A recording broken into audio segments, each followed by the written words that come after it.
वासनाएं क्यों होती हैं? कोई भी वासना जो हमें आकर्षित करती है, हमें खुद को खुद नहीं रहने देती। वासना बिल्कुल ही तर्कयुक्त है, क्योंकि अधूरे मन में पूरे होने का ख्याल पैदा होगा।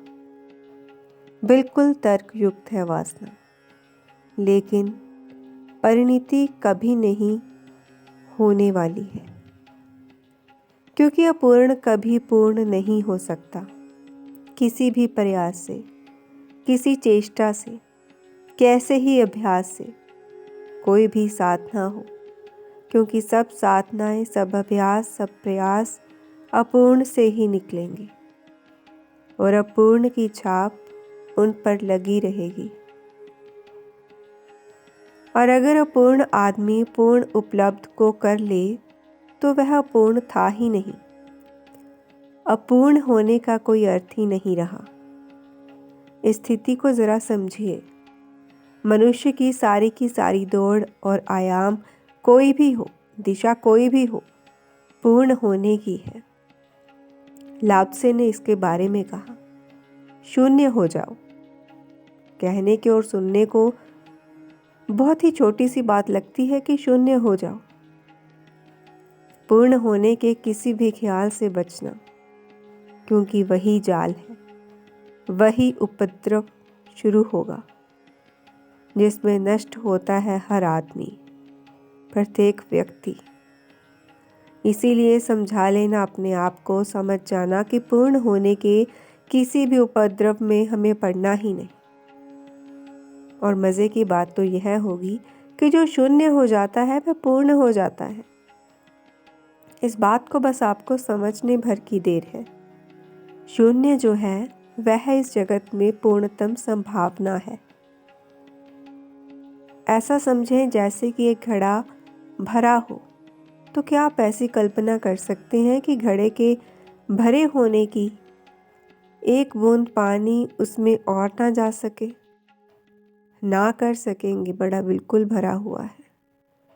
आप कहते हैं कि पूरा भरा है, लेकिन अगर एक बूंद पानी भी इसमें हम डाल दें तो कहना पड़ेगा कि अधूरा था।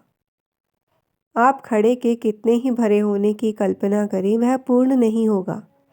उसमें एक बूंद पानी अभी भी डाली जा सकती है। आपने वह कहानी सुनी होगी जब गांव में जाकर नानक ठहरा करते थे, फूल को उतारने वाली घटना। उसी समय एक फकीर, जिसकी पूर्णता के संबंध में बड़ी खबर थी, वह पहाड़ी पर अपने आश्रम में जो एक किले के भीतर था उसमें था। नानक भी उसी गांव में रुके। लोगों ने कहा कि वह व्यक्ति पूर्णता को उपलब्ध हो गया और यह खबर भी भिजवा दी गई। तभी नानक ने कहा कि मैं जानना चाहूँगा, कैसी पूर्णता? तो उस फकीर ने एक प्याले में पानी भरकर, पूरा पानी भरकर, एक बूंद पानी और ना जा सके, नानक को भिजवा दिया भेंट के रूप में। उसके बाद गुरु नानक ने एक छोटे से फूल को उसमें तरा दिया और वापस लौटा दिया। इससे बहुत बड़ा अभिप्राय था, इसमें बहुत बड़ी कहानी छिपी थी, बहुत बड़ा उत्तर उन्होंने दे डाला था। छोटे फूल को उस प्याली में डालकर जब उन्होंने वापस लौटाया तो वह फकीर दौड़ा हुआ आया, उनके पैरों में गिर पड़ा। उसने कहा कि मैं तो सोचता था कि पूर्ण हो गया हूँ। नानक ने कहा कि आदमी पूर्ण होने की कोशिश में जो भी करे, उसमें जगह खाली रह ही जाती है। एक फूल तो तराया जा ही सकता है, और एक फूल कोई छोटी बात नहीं। इसी प्रकार अगर हम घड़े को पूरा भरें और इसके भरे होने की भी कल्पना करें, तो भी एक बूंद पानी इसमें डाला जा सकेगा। लेकिन इस बात को समझें कि घड़ा बिल्कुल खाली है और खाली कर सकेंगे? नहीं, घड़ा बिल्कुल खाली है। अगर उस फकीर ने खाली घड़ा बेच दिया होता तो नानक मुश्किल में पड़ जाते, क्योंकि उसको और खाली करना मुश्किल हो जाता। भरे को और भरा जा सकता है, खाली को और खाली नहीं किया जा सकता। इसीलिए भराव में कभी पूर्णता नहीं होती और खाली में सदा पूर्णता हो जाती है। आप जब किसी एक बात को त्याग करेंगे तब आपको यह खुद महसूस होगा, एक तरह की पूर्णता। मनुष्य के अस्तित्व में एक ही पूर्णता है संभव, वह है पूरा खाली हो जाना। भरे घड़े की भांति नहीं, खाली घड़े की भांति। इसीलिए जिसने भी ताओ की या धर्म की उत्सुकता को जाना है, उस यात्रा पर जो जाने को आतुर हुआ है, उसे सभी तरह के अपूर्णता के प्रलोभन से बचना चाहिए। अहंकार पूरे होने की कोशिश करेगा। अहंकार की सारी साधना यही है कि पूर्ण कैसे हो जाऊं। जो खाली हो गया, जहां अहंकार बचा ही नहीं, बस वही पूर्ण होगा। इसके आखिरकार क्या कारण है? दरअसल जो हमारे पास नहीं है शायद उसे ना पाया जा सके, लेकिन जो हमारे पास है उसे छोड़ा तो जा सकता है। जो हमारे पास नहीं उसे शायद ना पाया जा सके क्योंकि उस पर हमारा कोई बस नहीं, लेकिन जो हमारे पास है उसे छोड़ा जा सकता है। उस पर हमारा पूर्ण अधिकार है, हम उसे त्याग सकते हैं। इस तरह शून्य है, एक तरफ अगर शून्य तो दूसरी तरफ पूर्ण। आदमी अधूरा है, कुछ उसके पास है, कुछ उसके पास नहीं है। अब ऐसी स्थिति में हम सबके पास दो उपाय हैं। जो हमारे पास नहीं वह भी उसके पास हो जाए तो वह पूर्ण हो जाएगा, और एक उपाय यह है कि जो उसके पास है वह भी छोड़ दे तो वह शून्य हो जाएगा। लेकिन जो हमारे पास नहीं है वह हमारे पास हो, यह जरूरी नहीं, यह हमारे हाथ में नहीं, लेकिन जो हमारे पास है वह छोड़ा जा सकता है। आप इस बात को अच्छी तरह से समझ गए होंगे। अब एक और बात, अगर पूर्ण होना है तो परमात्मा से प्रार्थना करनी पड़ेगी, तभी भी नहीं हो सकते। और अगर शून्य होना है तो किसी कठिनाई की, किसी भी बंधन में पड़ने की, प्रयास करने की ज़रूरत नहीं। उसके लिए बस आप और आपका मन काफ़ी है।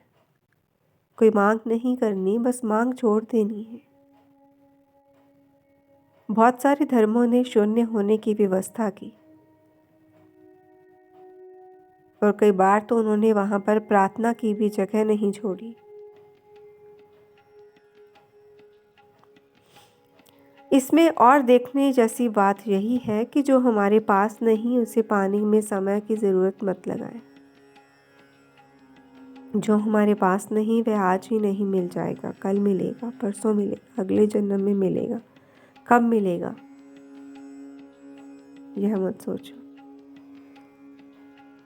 इसके उलट जाकर सोचो कि जो मेरे पास है वह इसी वक्त छोड़ा जा सकता है। उसके लिए कोई समय की ज़रूरत नहीं, कल परसों या आने वाले समय की बात करने की ज़रूरत ही नहीं। अगर हम चाहें कि आकाश हमारे आंगन में आ जाए, हम चाह सकते हैं सूरज हमारे घर में आ जाए।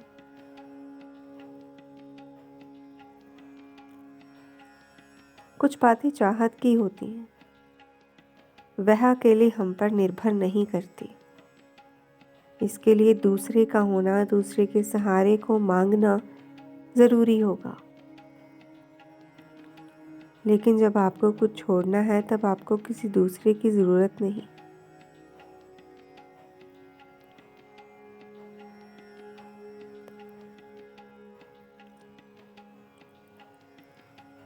पूर्णता की अगर दृष्टि हो तो समानता असंभव है, असंभव। और फिर यात्रा अलग अलग होगी। पूरी कब होगी कुछ नहीं कहा जा सकता। जिस धर्म को पाने में समय की जरूरत पड़े वह धर्म समय से कमजोर होता चला जाता है।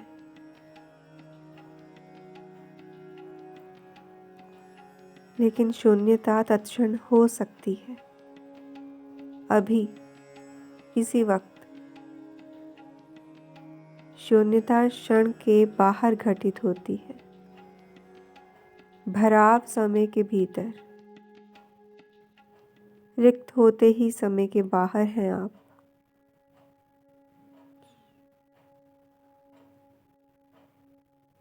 अगर ऐसी कोई बात लाओ त्से की जाकर उससे पास जाकर कोई पूछता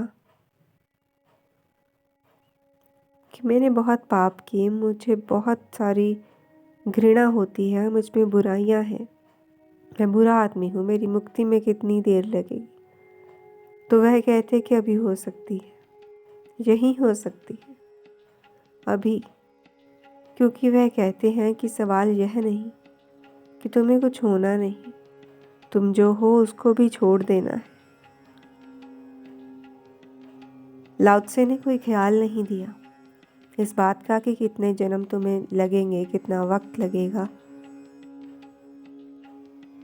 निर्वाण की बात जब उन्होंने की तब उन्होंने कहा कि अभी हो जाएगा।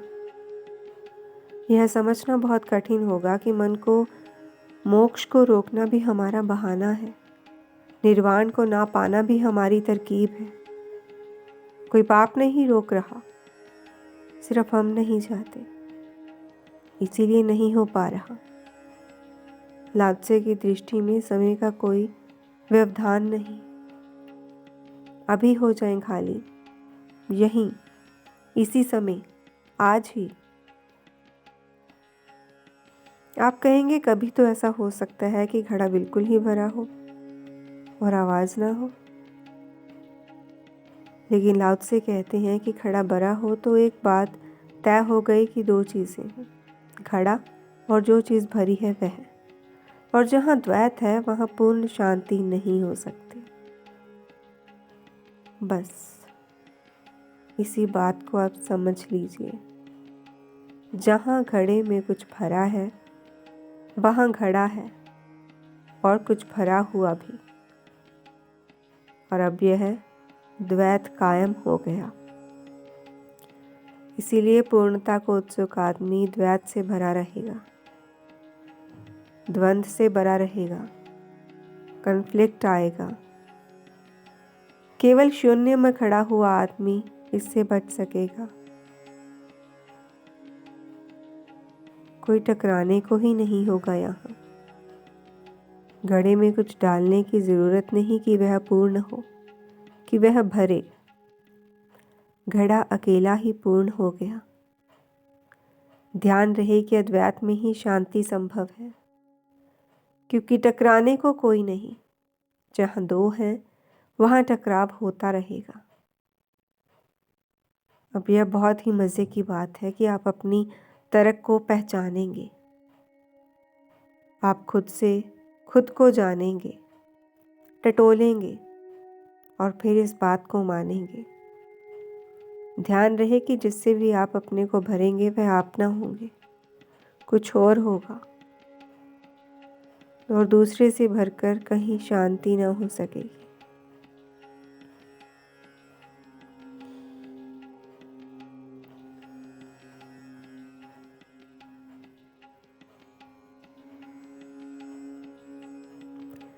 इसके बारे में सूफियों ने भी एक कहानी कही कि एक गिलहरी एक वृक्ष के नीचे बैठी थी।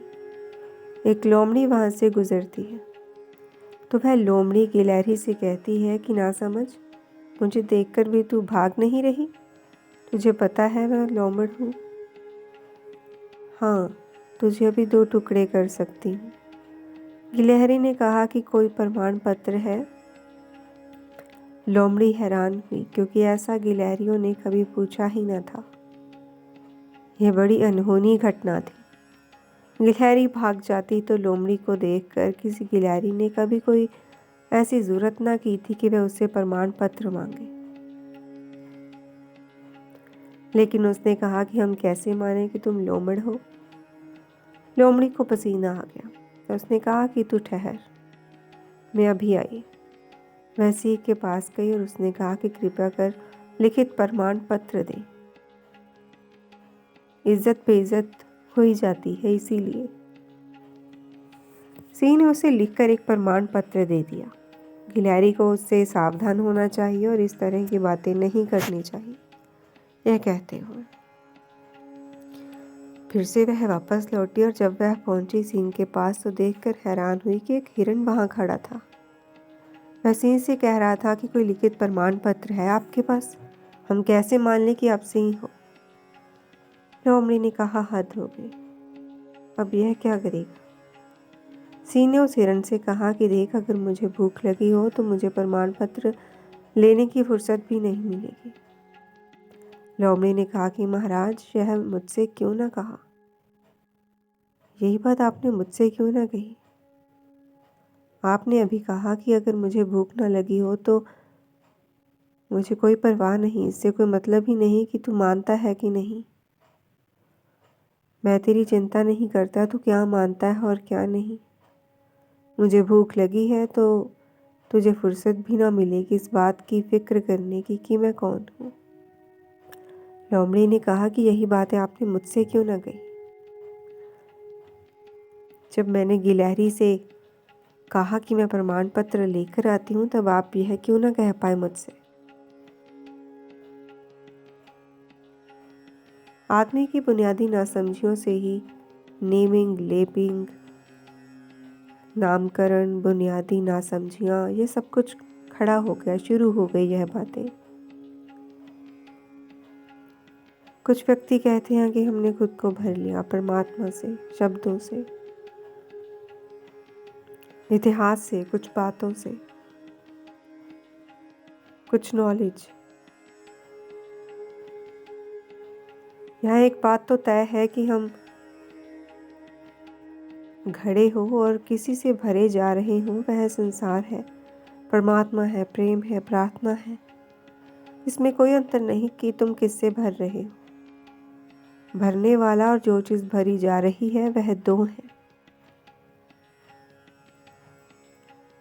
संसार ना कहकर मोक्ष कहने लगेंगे तो फर्क नहीं पड़ेगा, द्वैत जारी रहेगा। असल में दूसरों से ही हम भरे जा रहे हैं। अगर अपना ही होना है, शुद्ध अपने ही होने में थिर होना है तो सिवाय शून्य होने की और कोई उपाय नहीं।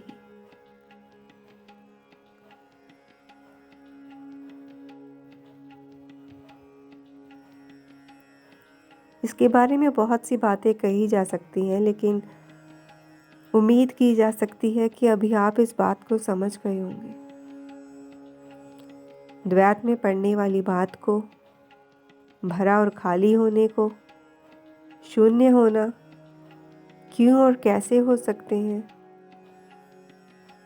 कैसे यह अलग है भरे जाने से, इन सब बातों के उत्तर आपको इसमें मिल चुके होंगे।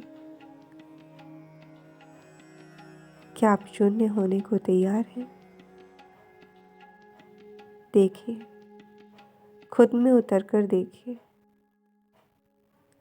पहले यह देखिए कि आप किस किस चीज़ से भरे हैं। वो उपद्रव जो कि अहंकार के रूप में, नाम के रूप में, पदवी के रूप में, जिससे आपका मैं झलकता हो, उसके रूप में, उसे गिराकर आप शून्य हो जाइए। आप यकीन मानिए, आप अछूते हो जाएंगे। आने वाले समय में जो कुछ भी घटित होगा, होगा सभी, लेकिन आप अछूते होंगे, क्योंकि अब आप खाली हैं और इसे और भरना नहीं चाहते। आप शून्य हो चुके हैं, एक चीज़ भी नहीं रखना चाहते, कोई उधार की कोई चीज़ नहीं, दूसरों से लिया हुआ कुछ भी नहीं। आप द्वैत नहीं खड़ा करना चाहते।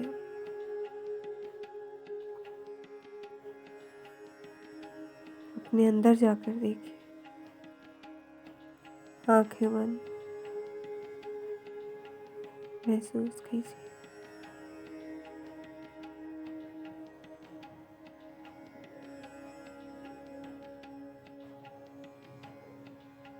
नमन गुरु।